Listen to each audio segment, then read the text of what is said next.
everyone. We are about to start now. I'm really glad that I made it back here to St. Genevieve after 2 years when we shot the movie in October 2012. It's been a long time and I was under pressure to finish the movie right in time. Unfortunately, Stefan Zahn, the cameraman who was with me at the time, was not here. And Ian Fisher, who wrote the music for the movie, he is from St. Genevieve and has his ancestors from a village which is 1 mile to my home village. He couldn't be here too, so this is very, very sad. And I hope you'll enjoy it and understand. I'm very curious how you will react on the movie because it's from a German perspective. It's made from someone from the Black Forest who was looking for the traces of the Badish language here in St. Genevieve County. Yes, and what's also very sad is that 2 people are not here tonight who are in the movie. It's Glenn and Fisher, who died two weeks after we shot it, and Henry Hoke, who passed away 3 weeks ago. So we are happy to see them tonight again on screen, and I hope you will enjoy it. And afterwards I come here and invite everybody who is in the movie on stage, and we have a little Q&A afterwards. So have fun, enjoy, and see you later.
place, and the places we are born define our worth.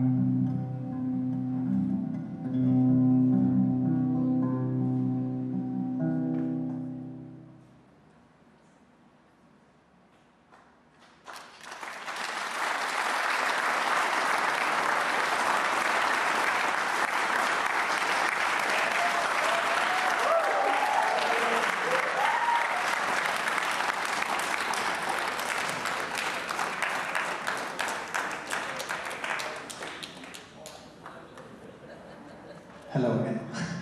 Thank you for watching. And I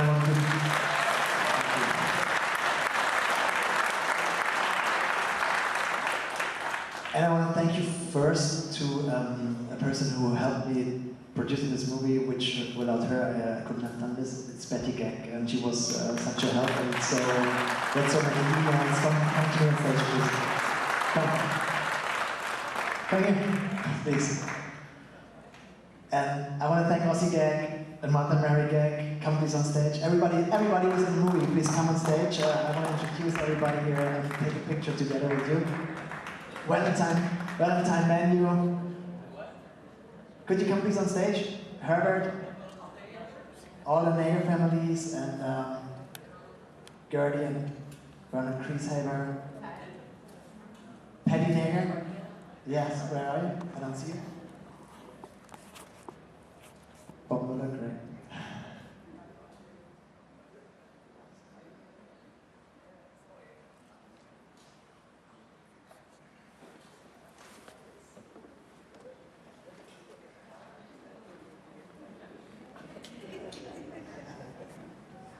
Did I miss someone?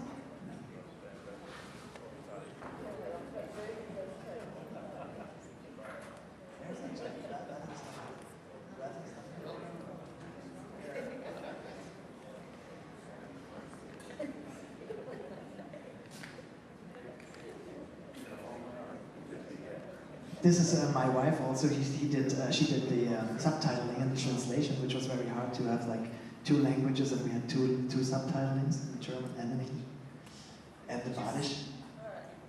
Just sing it. Sing it? And chanson. So thank you very much for doing this movie together with me. It was like really a big challenge and a big adventure to have this here, and I hope you enjoyed the movie and see you now. Yeah.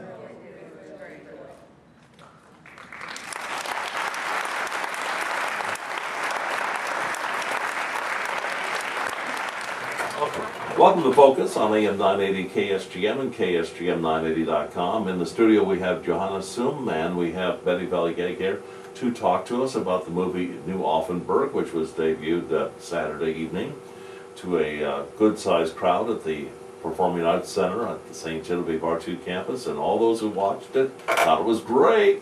I was able to watch it with the crowd, and they were very receptive. Johanna, welcome to the program. Thank you. And tell me about the film. What'd you find? How did you think presenting the film to the people who was actually in the film? You were actually showing it to the people that you filmed, so that must have made you a little nervous, didn't it? Definitely. Yeah. I always thought I could bring them, those people, to Germany to make a premiere there. But now it was here, and I was pretty nervous, to show it to them. I didn't know how they would react, but it worked out good. Okay. Yeah. I thought they were very appreciative. Betty, what did you think? They were. Everyone was. Yeah. I think I've talked to some who didn't make it to the film, and they're wanting us to know when's the next showing. Oh yes, and that's going to be the issue. That's the issue. I know you said DVDs might be available. DVDs are available when there's an editing house and everything's fine, because we're starting the movie in cinemas in Germany in the Black Forest area, about 24 cinemas by the end of November, and that's the first step, and then hopefully there's an editing house who releases it. So we can bring it here to on DVD. You gonna do a special edition with outtakes? I think so, because we have a lot of material which is not in the movie. Well, you said you had 60 hours of film? Yeah, that's what we shot, 60 hours. 60 hours, and we only saw hour and 81 minutes. 81 minutes? Yeah, so this is like So most of the film never got to the screen. Right. Yeah, that's unfortunately. Maybe you have a new Offenburg Part 2. Yes. Because, you know, I'm sure a lot of folks thought they might see themselves, maybe they weren't used in this one. Or did you use Yeah, there were everybody? some people that were not in the movie, which we shot with, yeah. Yeah. But yeah, I mean, Yeah, I it's know. always like that, That's you know. the trouble. Even if you do a fiction movie, what I do Oh, yeah, as an yeah. actor, you sometimes you're edited out. But right now, we're talking with Johanna Sum and with Betty Valley-Gag. Betty, what was your role in the film? Well, actually, I just helped put him in touch with the contacts. Yeah. Made appointments, And and I you told made- him, you're you- going you- here. Yeah, yeah, well, you have to have somebody on the ground to help, you know, show you where to go. Sometimes It was a I very went with important role. them Yeah. to the interviews. And you got your name up on them? Were you I surprised? wasn't expecting that at all. No, it's just like, I mean, yeah, you need, as a documentary, you couldn't do it without a person like you. In that case, you know, what you did was like a full job of someone who produces, because otherwise there was no. I mean, we normally have you fly into a country and do research a few weeks, and you meet people and you say with him could work out, with him not. And in that case, we just had emailing with her like You a could half skip year that before. part. Yeah, because she's like that's good. And that was totally Very good. yeah, very. Did you have any idea what direction the film would take from the start? Or did you have any surprises? Things that said, hey, I didn't know about this, let's go this way to see what we find. I mean, I was very much focused on the language. Mhm. So and I had a lot of like language adventures. Okay, you grew up in Baden, Germany. Yeah. Then you went to Berlin, and I don't know what went in between, but did you have any sense that there were people from Baden who had moved to America and were still Not till 2008. Yeah. not till 2008? Yeah, yeah. And how did you find that out? There was a friend of my father who was at our house when I visited my parents, and he told me that he was here like in 1994 with a group, and he told me that there are people they speak this conservative dialect, and I was like, oh really? And then I thought that could be a movie. Yeah. Really? So you immediately thought this I could thought, be yeah, a film? yeah, because I was doing some small documentaries at the time, and I thought this is like incredible thing. And then I did some research, and I wanted to do it, but there was no money, and then it took a while. So first I had the plan to come with a group, because there are every 5 years those kind of relatives, they meet here and they meet there, and they had the plan to come in 2010 here again. And I was really in touch with them and said, okay, let's go. They want to book it, and then nobody wanted to fly. And so I said, okay, the movie is gone for now, and let's wait. And then 2 years later, I got this was the first contact with you. Yes. And she said, oh, I waited to your mail until you, and so I was, okay, there is something to find. Because I wasn't sure if there's somebody still living to talk with. Well, as it turns out, you were right on the edge, because, Yes. as a matter of fact, 2 of the people who were in the film passed away. Yeah. Yeah, 2 weeks after we left, Kleiner Fischer passed away. That was really sad, because he spoke pretty much. Very Yeah, he was very, very good. And then just a few weeks ago, Henry Hope passed Yeah, away. yeah. He's prominent in the film too, so, Yeah. we're losing that generation that spoke the Badish. And what was the high point of the filming, would you say? The high point was right in the beginning when I met Mary and Kleiner Fischer, because that was, that was like, wow. We were sitting in a how to say, Living room. Yeah, on the couch, and they start to be disguised as like people from the Black Forest. Like they're Americans, you're talking personally, and then you start, and then it's like, wow. They just turn out to be someone else then, Also the face and the whole attitude of being. It's not only a language, it's just like being another person. It's really interesting to see that. In that kind of... And it had survived a few generations, because they had not been Yeah, they had... from that area. No. So how many generations are we removed? Like 4 or 5. Yeah. I think they were 4th generation. Yeah. So obviously this was something that had been passed down from generation to generation to generation. Yes. And unfortunately, it seems to be dying out It now. is. Why? Why do you think so? I think, I know from personal experience that my mother, who was a 2nd generation person, she would not speak German. when my dad would speak German to her, and we didn't hear it that much as children. She did not want us to go to school not knowing English, and many people did from this area.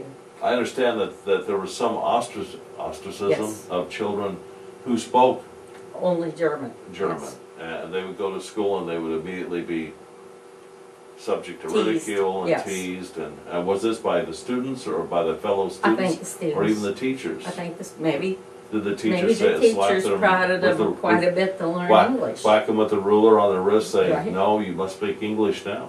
Yeah. So there's none of this bilingual education like we have today. You know, today it's taught that you need to, you know, allow them to have that second language. Yeah, but this is like as a second language, it would be useless because there's not so many people you could speak with. Exactly, That's true. exactly, because it's a specific dialect. Yeah. And how different is Badisch from other parts of Germany? And you were telling me earlier that if you spoke Badisch in northern Germany, they might not understand you. Yeah, if you go to the northern coast, there would be no chance to understand.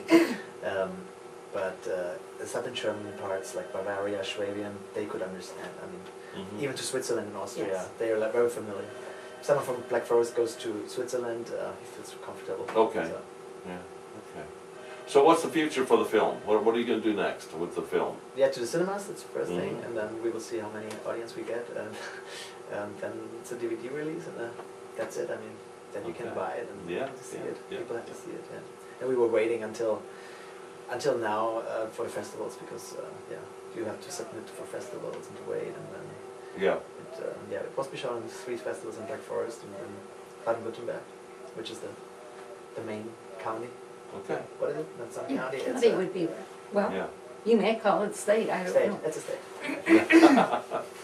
Well, thanks so much for coming by and for the film. It's a wonderful film, and Betty, your work. Thank you so much for helping make I loved every minute make of it. his dream come true. Your vision. So did you 100% your vision? All of your vision is now on that Yeah, it was film. totally, You're completely totally- satisfied with definitely, yeah. Very It good. was a long wait. it. Well, it's Yeah. good to see you again, Yeah. and come back next time and we'll visit. Yeah. And that's our focus on AM 980, KSGM and KSGM980.com. And you are entitled to that. Yes, the air, water, and the trees, and the rest are yours. And I'm not entitled to that. Yes, the places we are born define our